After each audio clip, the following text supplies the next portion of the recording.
Hello ಒಂದು ನಿಮಿಷ, ನಿಮಗೆ ಪಾರ್ಟ್ 2 ವೀಡಿಯೋ ಮಾಡ್ತೀನಿ ಅಂತ ಹೇಳಿದ್ದೆ. ಸೊ ಪಾರ್ಟ್ 2 ವೀಡಿಯೋ ಮಾಡೋಕ್ಕಿಂತ ಮುಂಚೆ ಒಂದು ಟ್ರೈಲರ್ ನೋಡ್ಕೊಂಬನ್ನಿ.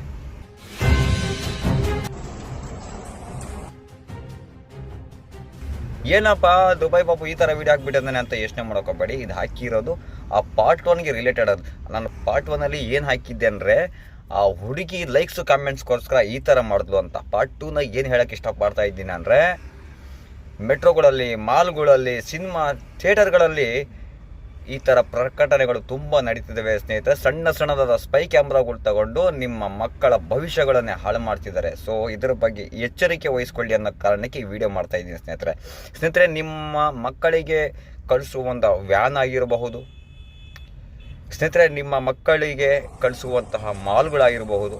ಹುಷಾರಾಗಿರಿ. ಈ ಸಣ್ಣದಾದ ಬಟ್ಟೆಗಳು ಹಾಕೊಳ್ಳೋದಲ್ಲೇ ನಿಮ್ಮ ಮಕ್ಕಳ ಭವಿಷ್ಯನೇ ಹಾಳು ಮಾಡ್ಕೊಳ್ಳೋದು ನೀವೇನೆ. ಖಂಡಿತ ನಿಮ್ಮ ಮಕ್ಕಳಿಗೆ ಸ್ವತಂತ್ರ ಕೊಡ್ತಿದ್ದೀರಾ, ಅಷ್ಟೇ ಅಲ್ಲ ಸ್ವತಂತ್ರ ಜೊತೆಗೆ ಅವ್ರ ಜೀವನ ಕೂಡ ಹಾಳು ಮಾಡ್ತಿದ್ದೀರಾ. ಯೋಚನೆ ಮಾಡಿ ಸ್ನೇಹಿತರೆ. ಈ ವಿಚಾರನ ಕೆಲವೊಂದು ಸ್ನೇಹಿತರು ನನಗೆ ವಿಡಿಯೋ ಮೂಲಕ ನನಗೆ ಈ ಕೆಲವೊಂದು ವಿಡಿಯೋ ಕ್ಲಿಪ್ನ ಕಳಿಸಿದ್ರು. ಇನ್ನು ಕೆಲವೊಂದು ವಿಡಿಯೋ ಕ್ಲಿಪ್ ಸುಮಾರು ಕಡೆ ನನಗೆ ಸಿಕ್ಕಿದ್ವು. ಸೊ ಭೀಮಾ ಚಿತ್ರ ರಿಲೀಸ್ ಆದಾಗ ಒಂದು ಹೆಣ್ಣುಮಗು ವಾಶ್ರೂಮ್ ಹೋದಾಗ ಅಲ್ಲೂ ಕೂಡ ಒಂದು ಪ್ರಕರಣ ದಾಖಲೆ ಆಗಿತ್ತು. ಬೆಂಗಳೂರಿನ ಚಿತ್ರಮಂದಿರವೊಂದರ ಲೇಡೀಸ್ ವಾಶ್ರೂಮ್ನಲ್ಲಿ ವಿಡಿಯೋ ಮಾಡಿದ ಪ್ರಕರಣ ಬೆಳಕಿಗೆ ಬಂದಿದೆ. ಅದು ನಗರದ ಊರ್ವಶಿ ಚಿತ್ರಮಂದಿರ. ಖಂಡಿತವಾಗಿ ಅಲ್ಲೂ ಕೂಡ ಒಂದು ವಿಡಿಯೋ